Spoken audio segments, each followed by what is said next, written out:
selamat datang di Kastapolis. Podcastnya HMP Astapolis. Yeay, selamat datang lagi semua pendengar setia Kastapolis. Kali ini HMP Kastapolis datang nih dengan episode baru dari Berkawal atau kepanjangannya berbagi pengalaman kerja kePWK-an bersama alumni. Nah, tentunya nanti kita akan menghadirkan alumni yang sungguh-sungguh luar biasa ya yang akan mengisi podcast kita kali ini. Nah, apa nih tema untuk Berkawal kali ini, Di? Tema kali ini yaitu PWK di pemerintah itu seperti apa sih, Kak?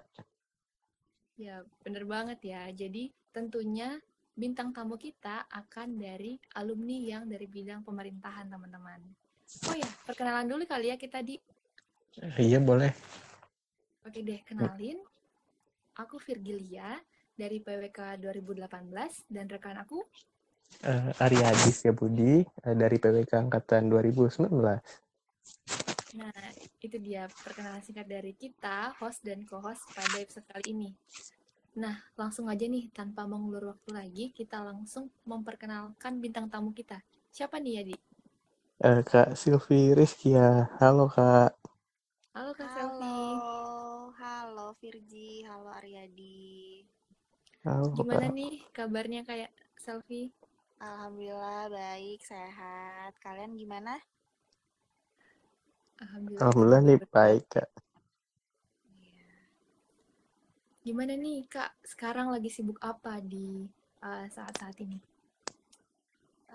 Kesibukan saat ini lagi kerja aja nih, Virgi, Aryadi. Aku lagi di Jakarta. Udah lumayan lama sih merantau di sini. Wah, sekarang Kakak lagi di Jakarta nih. Kalau boleh tahu kerjanya apa Kak kalau di Jakarta? Aku kerjanya di Kementerian PPN Bappenas. Jadi buat yang Wow, belum Kementerian tahu, PPN Bappenas ya. betul. Oke, tadi Kakak cerita udah mulai merantau di Jakarta di Kementerian PPN Bappenas. Itu udah Mm-mm. mulai dari kapan tuh Kak? Apakah dari mulai alumni langsung join atau gimana?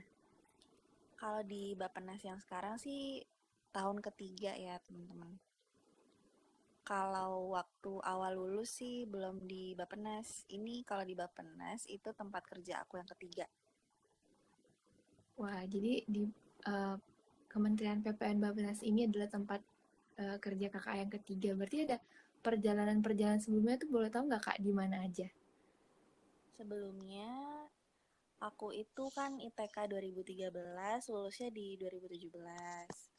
Terus lulus waktu lagi nyusun skripsi itu udah kerja di salah satu NGO di The Nature Conservancy, TNC. Penempatannya dulu kebetulan di Samarinda. Jadi ada kayak field office-nya gitu di Samarinda. Waktu Hmm. lagi skripsian, jadi sambil skripsi, sambil kerja. Terus setelah lulus, akhirnya coba apply ya di salah satu kementerian pusat juga. Waktu itu di Kementerian Agraria dan Tata Ruang di tahun 2018. Itu udah Hmm. mulai pindah ke Jakarta. Awal tahun 2019 pindah ke Kementerian PPN Bappenas sampai sekarang. Wah, jadi itu ya perjalanan uh, kakak Selfie sampai di pekerjaan yang sekarang. Ini kan di gimana ya di? Iya. Lumayan juga ya, udah berapa tahun tuh? 3 tahun lebih sampai akhirnya bisa kerja di kementerian. Uh, ini sampai kakak bisa kerja di kementerian ini, apakah harus daftar dulu atau ada tesnya dulu gitu? Kalau bisa kerja di sini, itu waktu itu mengikuti proses rekrutmen yang diadakan sama unit kerja yang tempat aku kerja sekarang. Jadi kalau prosesnya itu kurang lebih hampir sama dengan proses rekrutmen di instansi atau di perusahaan atau di unit kerja yang ada pada umumnya. Jadi proses pertama itu seleksi administrasi, terus lulus tahap administrasi lanjut ke tahap tes tulis. Waktu itu aku tes tulis juga dibarengin sama um, tes membuat infografis. Terus setelah itu lolos, lanjut ke interview tahap pertama. Interview tahap pertama lolos, lanjut ke interview tahap kedua. Baru setelah itu dinyatakan resmi lolos jadi tenaga di unit kerja yang aku sekarang. Wow, ternyata ada rangkaian tes-tes yang harus dilewatin sampai di posisi yang sekarang Kak ya. Iya, Wah, keren banget nih buat gambaran buat kita teman-teman PWK. Nanti kalau lulus mau strict di bidang PWK, kurang lebih begitulah ya teman-teman betul. gambarannya untuk melamar ke tempat kerja kita. Wah, dari ceritanya Kak Selvi tadi nih bisa kita dengar sama-sama ya teman-teman kalau lulusan PWK ini dalam keprofesiannya bisa di pemerintahan dan bisa di tempat lainnya. Nah, tapi kan pada umumnya nih Kak, memang kita mahasiswa mikirnya mostly lulusan PWK otomatis nyambungnya ke pemerintahan karena ya orang awam mikirnya gitu Kak ya. Nah, menurut Kakak gimana sih Kak? Lulusan PWK itu nggak mesti di pemerintahan kok. Karena kita waktu kuliah aja semua kita pelajarin ya. Iya bener banget Ibarat Kak. kata mahasiswa PWK tuh udah dikasih tahu dari awal kalau ilmu yang dipelajarin itu seluas samudra tapi sedalam mata kaki. Nah, Iya bener banget. ya kan? Hmm, Jadi hmm. kayak ya semuanya gitu dipelajarin sama mahasiswa PWK. Nah, setelah lulus dari PWK jadi sarjana PWK, ilmu yang seluas samudra tadi itu jadi bekal kalian di dunia kerja, itu kalian bisa nyemplung kemanapun. Wah, gitu.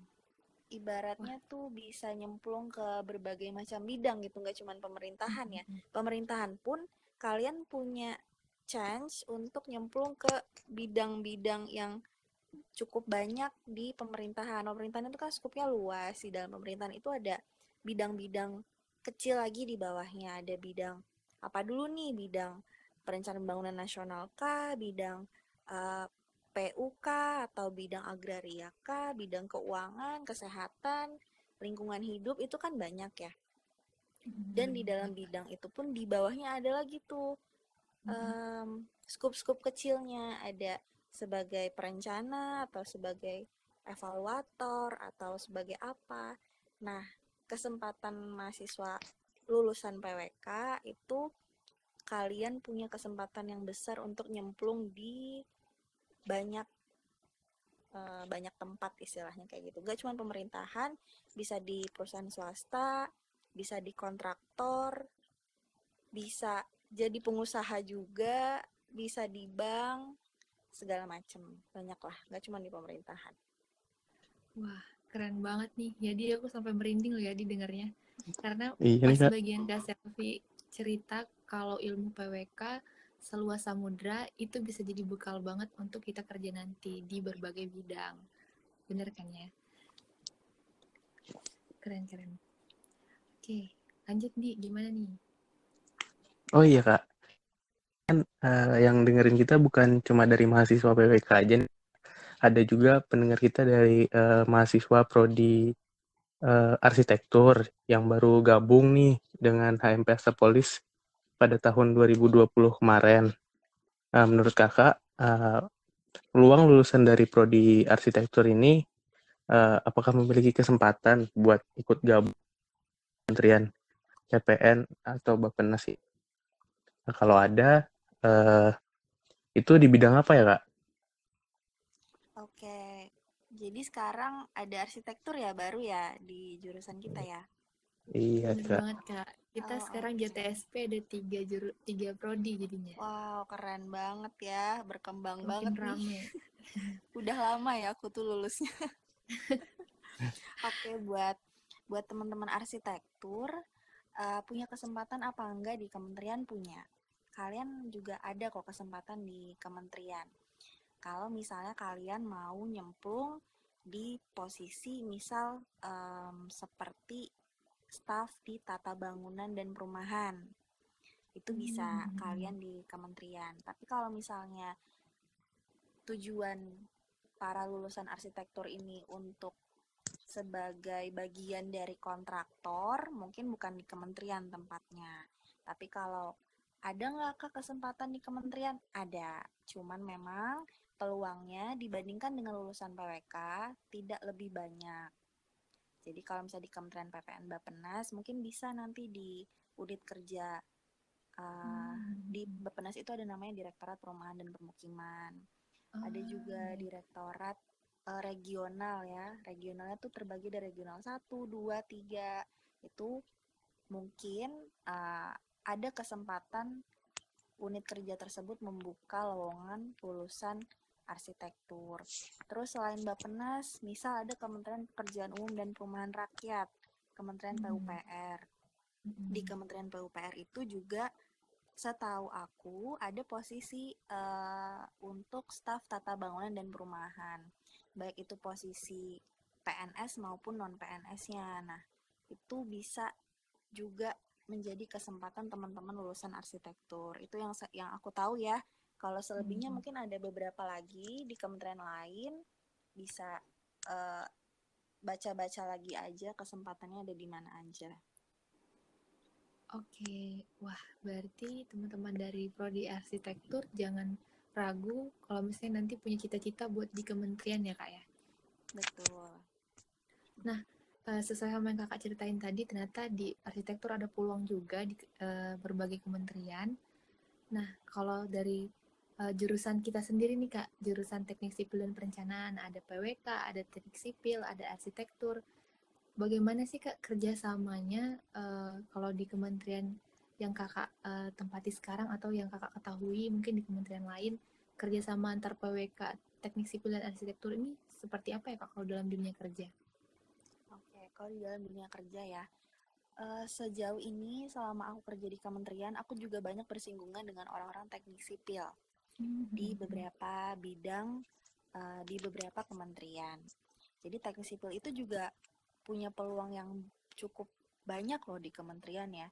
Nggak cuman sebagai di perusahaan swasta atau kontraktor, teknik sipil juga punya peluang yang hampir sama atau mungkin sama besarnya dengan PWK untuk peluang di pemerintahan pusat atau mungkin pemerintahan daerah. Nah, kalau terkait kerjasamanya seperti apa, tergantung dengan bidang pemerintahan itu sendiri. Kalau pengalaman aku selama ini, karena aku di bagian di Bappenas ini di bagian evaluasi, jadi kalau bekerja sama dengan teknik sipil itu biasanya terkait dengan evaluasi pembangunan pembangunan fisik ya biasanya kalau dengan teknik sipil itu Iya. kan karena kan ada pembangunan fisik ada pembangunan non fisik. Nah biasanya pembangunan fisik yang banyak bersinggungan dengan teknik sipil terkait dengan bagaimana pelaksanaan pembangunan jalan mungkin jalan tol jalan strategis jembatan dan lain-lain sebagainya. Nah itu istilahnya kerjasamanya dalam bentuk aku sebagai evaluator, terus berkoordinasi bagaimana hasil pelaksanaan pembangunannya, apa kendala masalahnya, nanti dilaporkan ke kita sebagai evaluator, terus kita monitoring sama-sama, terus nanti bagaimana perencanaan ke depan itu didiskusikan bersama gitu, kurang lebih kayak gitu. Wah, berarti dari kita, jurusan kita ini nanti kerjanya tidak jauh-jauh juga ya Kak ya sama teman-teman dari jurusan JTSP ya? Iya, betul. Oke, itu mungkin pertanyaan-pertanyaan kulik-kulikan kita ya terkait PWK, lulusan PWK dan pengalaman-pengalaman dari Kak Selvi ya Yadi. Kita lanjut Iya, ke pertanyaan khusus nggak nih? iya boleh nih Kak. Kita udah ngumpulin beberapa pertanyaan nih dari warga-warga dari Instagram HMP Asapolis. Bener banget. Eh, Salah satunya dari akun Siti Komariah. Seberapa besar sih peran PWK di dalam pemerintahan?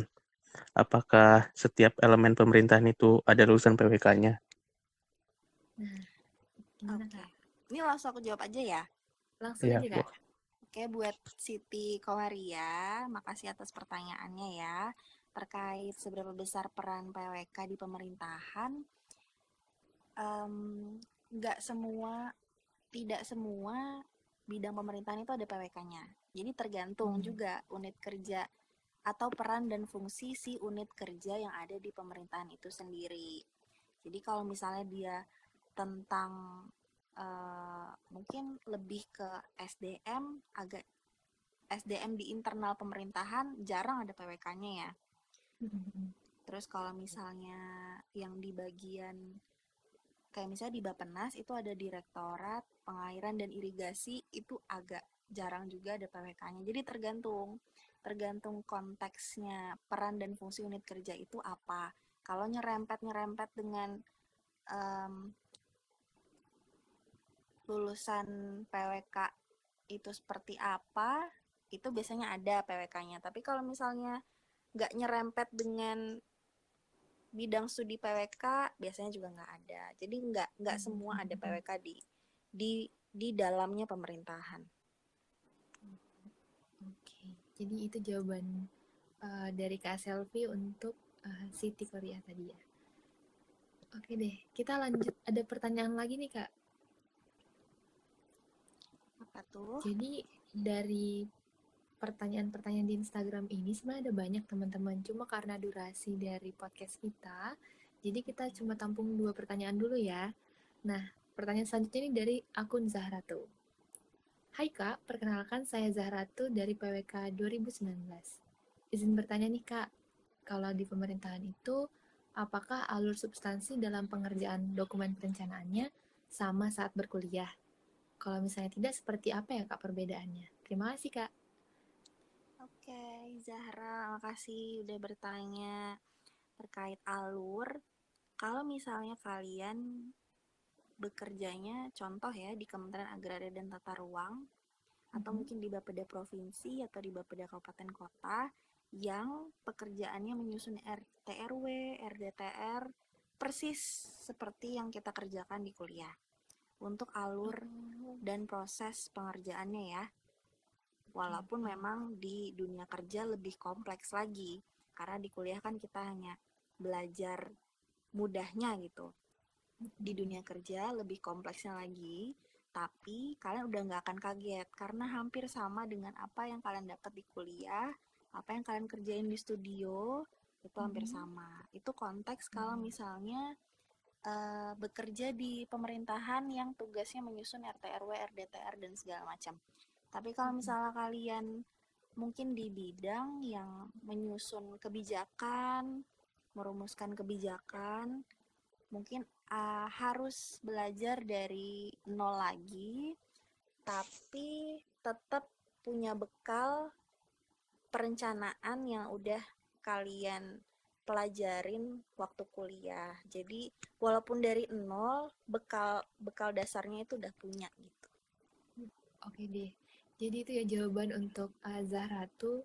Jadi tergantung lagi nih nanti akan bekerja di pemerintahan di mananya. Kalau di dan juga tergantung pekerjaan apa yang dikerjakan ya Kak ya. Iya, betul. Seperti yang udah Kakak jelaskan tadi. Tapi Wah, kalau nambah misalnya kalian baru kerjanya mungkin di mana ya, contoh di kontraktor, di bank, pastinya harus belajar dari nol ya, karena kita nggak bener mempelajarin banget itu waktu Kak. kuliah. Jadi tergantung lagi. Kita cuma belajar kulit-kulitnya aja tuh. Kalau Iya. tempat bidang-bidang lain yang mungkin nggak mengerjakan dokumen perencanaan gitu Kak ya. Kayak kita Benar. pelajarin di studio. Betul. Oke deh. Jadi gimana ya Di? Kita lanjut ke pertanyaan selanjutnya ya. Iya, boleh Kak. Udah nggak terasa nih, udah di penghujung podcast aja. Ada, Banget. Perasaan iya, asik banget nih ceritaan sama kakaknya, tahu-tahu udah mau setengah jam ya. iya. Ada beberapa pertanyaan terakhir nih Kak, sebelum penutup. Eh, Bagaimana pendapat Kakak melihat dunia kerja yang sebenarnya? Apakah prospek kerja dari lulusan PWK itu memang benar luas banget? Oke. Gimana Kak? Dunia kerja itu kayak gimana ya? Ini Kita dunia masih kerja itu kepo ya, nih Kak. kalau misalnya mau ngasih pesan buat ke kalian yang masih mahasiswa ya, Mm-mm. Masa-masa kuliah tuh udah masa-masa paling nikmat, beneran deh. Jangan kepengen cepet kerja deh. Aduh, kalau udah Wah, kerja pusing. Bener-bener dunia yang sesungguhnya itu ya di dunia kerja. jadi Kalau pusingnya tubes tuh belum ada apa-apanya Kak gak ya? ada apa-apanya, jadi kalau misal kalian sekarang lagi stres dengan tugas, udah dinikmatin aja. Nanti suatu saat ketika udah mulai kerja gitu ya kan, akan lihat ke belakang, lihat posisi yang lama waktu ngerjain studio kayak, oh perasaan dulu gitu doang kok, stres banget ya aku gitu ya, istilahnya gitu Ah, tuh. Kalau dunia kerja tuh entahlah berkali-kali lipat dari pusingnya kuliah ya. Kalau sekarang lagi kerja gini disuruh milih, pengennya balik jadi mahasiswa lagi, pengen jadi kuliah wah, lagi. Dunia kerja tuh ya dunia yang sesungguhnya lah. Kalian akan ketemu dengan orang-orang yang ya mereka punya tujuan hidup mereka masing-masing. Ada yang mungkin money oriented, ada yang family oriented, ada yang punya visi dan misi tersendiri, dan itu secara personal pribadi gitu. Kalau misalnya kita kuliah dulu masih bisa ya udahlah sesama teman ini atau gimana gitu. Kalau udah dunia kerja tuh ya udah hidup dengan diri sendiri aja, bekerja untuk diri sendiri, membahagiakan diri sendiri gitu. Kalau stres ya dihadapin sendiri gitu. Jadi saya kayak lebih lebih memasuki dunia atau kehidupan yang sesungguhnya gitu. Kalau dunia kerja ya. Tadi pertanyaan kedua apa ya, Aryadi, lupa lagi nih. Pertanyaan keduanya, prospek kerja lulusan di PWK itu emang luas ya Kak? Oh, prospek kerja PWK itu iya benar luas sih. Kayak di beberapa bidang itu bisa kalian cemplungin. Karena ya dengan berbagai macam uh, pelajaran yang udah kita dapat di PWK itu lumayan banyak peluangnya di luar sana. Jadi mau di pemerintahan ada, di perusahaan swasta ada, di NGO ada, mau di bank boleh, mau jadi pengusaha juga ada kan, bekalnya waktu kuliah.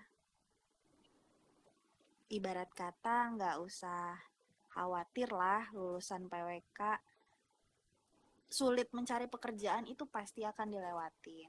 Aku juga dulu kayak gitu, aku udah nggak tahu kok berapa CV yang aku kirim, berapa lowongan yang aku nggak dapat kabar gitu. Ini CV yang aku masukin tuh dibaca apa enggak, aku nggak tahu gitu, nggak dapat kabar lulus, nggak dikasih tahu juga nggak lolos gitu. Itu udah banyak banget tuh, sulit cari kerja itu pasti ada, tapi ya nggak usah khawatir kalau PWK tuh kira-kira bakal kerja di mana ya? Ada, peluangnya ada. oke, jadi itu ya teman-teman. Jangan takut lulusan PWK karena sesuai yang kakak sampaikan di awal tadi ya kak, ilmu PWK ini seluas samudera. Iya, Oke nih ada pertanyaan lagi boleh kak ya? boleh. Khususnya untuk teman-teman pejuang TA nih, termasuk saya sepertinya. Untuk teman-teman pejuang TA angkatan 2017 sampai 2018 maupun kakak-kakak atau teman-teman yang lagi struggle untuk mencari pekerjaan. Kakak ada motivasi nggak atau pesan buat mereka karena udah di ujung-ujung akhir tahun nih kak? Oke. Mungkin ini apa yang aku lewatin aja ya. Nggak tahu mau motivasi kalian apa enggak. Ini berbagi cerita aja. Buat yang lagi struggle TA, stres tuh pasti ya. Pasti begadang terus. Kepikiran TA-nya kapan kelar. Stres, tapi kadang saking stresnya nggak tahu gitu mau nulis apa nih, TA-nya mau dilanjutin gimana nih, udah diem aja gitu kan. Ya dinikmatin aja masa-masa yang sekarang, tapi tetap di-push diri sendiri untuk bisa selesai tepat waktu. Jangan sampai terlambat karena sayang waktunya. Kalau misalnya terlambat itu lumayan gitu. Waktu yang telat itu bisa digunakan untuk next step life kalian. Jadi jangan, pesan aku di push diri kalian sendiri, jangan sampai telat, udah gitu aja. Kalau misalnya emang sulit, minta bantuan lah sama teman mungkin, atau rajin-rajin tanya sama dosen. Bimbingan itu penting. Kalau dulu aku dulu ngerasa bimbingan itu penting. Kalau misalnya ada teman-teman yang males bimbingan atau takut bimbingan, ya nanti dampaknya ke TA kalian juga. Kalau misalnya kalian rajin bimbingan, akan memudahkan pengerjaan atau penyelesaian TA kalian. Jadi tetap semangat deh buat yang lagi struggle TA, di-push dirinya, jangan sampai telat waktunya, karena waktunya sayang kalau sampai telat. Terus buat yang lagi nyari kerja, dicoba aja semua kesempatan, gak usah pilih-pilih dulu. Kalau prinsip aku, buat yang fresh graduate gitu ya, belum ada pengalaman kerja, karena kan kebanyakan di luar sana biasanya syaratnya itu minimal pengalaman kerja 1 tahun gitu ya. Banyak banget tuh kayak gitu, jarang tuh ada yang fresh graduate dipersilahkan. Nah, kalau kita fresh graduate dan belum ada pengalaman, dicoba aja semua kesempatan yang ada PWK-nya, cobain aja dulu, nggak usah pilih-pilih. Ntar kalau udah dapet, baru deh mau cocok nggak cocok udah dihadapin dulu aja, dijalanin dulu aja. Nanti sambil jalan, sambil dicari lowongan pekerjaan yang pelan-pelan kalian pilih dan cari pekerjaan yang emang kalian minatin. Tapi kalau untuk pertama, nothing tulus aja, semua dicoba gitu. Nggak usah pilih-pilih dulu kalau untuk tahap-tahap awal. Oke, jadi itu ya Kak, semangat, motivasi juga pesan dari Kakak buat perjuang TA dan juga para fresh graduate. Semoga memotivasi teman-teman semua ya. Semangat ya yang lagi TA dan lagi cari kerja. Thank you Kak. Tadi sangat-sangat masuk banget sih di saya masukannya. Kalau untuk teman-teman 2018 yang mendengar nih kan lagi menyusun untuk proposal Kak ya. Oh, lagi proposal ya. Lagi bingung-bingungnya nih, nentukan tema, judul, sasaran. Masih awal aja kami kebanyakan masih kayak udah, wah gimana ini, masih bimbang. Tapi tadi dengar penyampaiannya Kak, jadi lebih semangat lagi buat lebih cepat selesai. Iya, semangat lulus tepat waktu. Amin. Amin.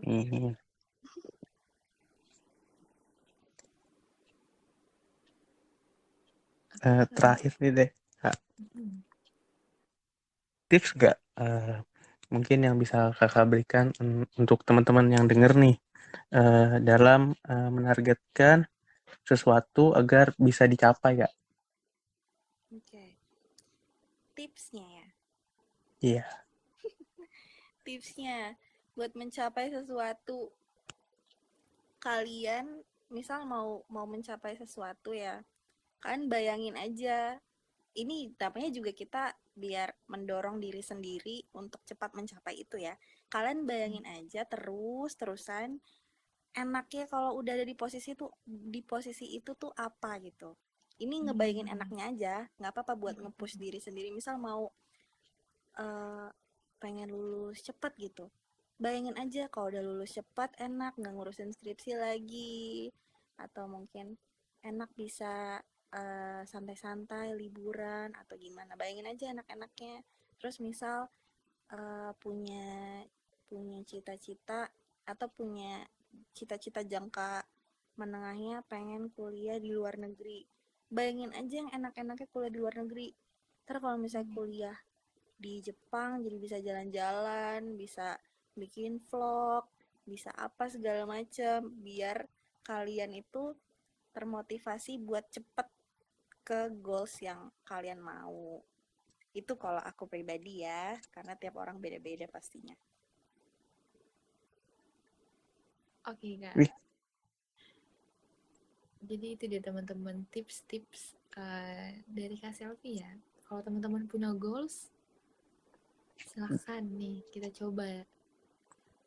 Iya nih Kak, berhayal dulu kita, Kak. Iya, ngayalin aja, tiap malam mau tidur dihayalin. Kalau misalnya ini enak kali ya, gitu. Terus pelan-pelan deh dibikin. Oke, step pertama ngapain, step 2 ngapain. Ntar lama-lama juga kecapai, pelan-pelan kecapai yang dimau. Oke deh Kak. Berarti ini kalau teman-teman yang dengarnya mimpi mau kerja di kementerian misalnya, berarti pertama-tama harus lulus kuliah dulu ya dengan nilai yang baik tentunya ya Kak ya. Terus Iya. target-targetin lagi nih selanjutnya capaian-capaiannya sampai impiannya tercapai. Oke deh, jadi sepertinya sudah saatnya akhir dari podcast kita ini ya. Ya sedih banget deh. Iya nih Kak, udah nggak kerasa ya, udah Iya di nih. akhir aja. Iya nih, sebenarnya masih banyak banget pertanyaan-pertanyaan yang pengen kita tanyain ke Kak Selvi khususnya karena suatu kesempatan yang baik banget nih untuk kita teman-teman dari warga HMP Astapolis bisa berbincang langsung dan mencari ilmu sebanyak-banyaknya dari Kak Selvi. Mungkin nanti di lain waktu kalau misalnya ada kesempatan lagi bisa Kak ya? Boleh. Kalau misalnya teman-teman ada yang main ke Jakarta, boleh kita bertemu ya, teman-teman adik-adik. Terus kalau misalnya ini teman-teman ITK jarang banget nih ada yang belum ada bahkan belum ada yang daftar ke Bappenas, belum ada yang kerja praktek di Bappenas.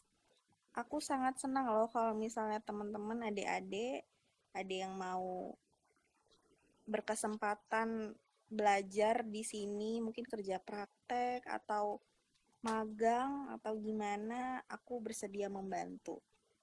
Wah, keren banget. Mungkin kapan-kapan kita bisa ngobrol lagi Kak ya? Boleh. Jadi gimana boleh kita akhiri lah ya podcast kita ini walaupun kita masih pengen banget bertanya sebenarnya. Makasih Ini ya Kak, Virgi sama Aryadi kesempatannya. Ya Kak, kita juga makasih banyak udah iya Kak. meluangkan waktunya di sela. Semoga nanti kita bisa ketemu lagi. Sehat-sehat selalu ya Kak Selvi. Iya, kalian juga semoga selalu sehat. Buat pendengar Kastapolis Podcast juga semoga selalu sehat. Terima kasih. Terima kasih Kak Selvi. Sampai jumpa. Makasih Kak. Iya, dah. Dah. Telah dengar Kastapolis episode 4 ini, jangan lupa untuk share, like, komen, dan juga dengarkan di setiap media kesayangan kalian. Bisa di Spotify, bisa di YouTube, dan juga di Instagram TV HMP Astapolis. Bener banget ya kan ya, Di? Iya nih. Oke deh, kalau gitu kita pamit deh, Di. Sampai jumpa ya, Iya Di. Kak. Sampai jumpa. Sampai jumpa semua pendengar. Bye-bye.